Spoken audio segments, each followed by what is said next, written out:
அப்ப அதுக்கு பரிகாரம் தேடு.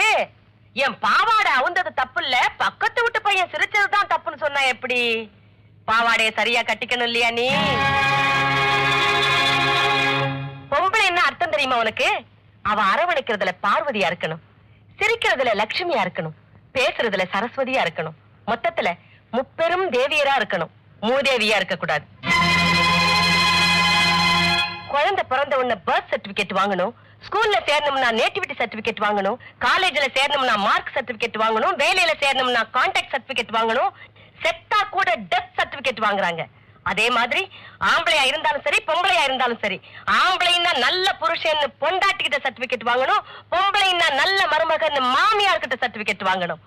கையில டிகிரி சர்டிபிகேட்டும் சேலரி சர்டிபிகேட்டும் இருக்குங்கிற திமிர்ல உன் மாமியார்கிட்ட மோசமான பொண்ணுங்கிற சர்டிபிகேட்டை வாங்கிட்டேடி படுபாவி.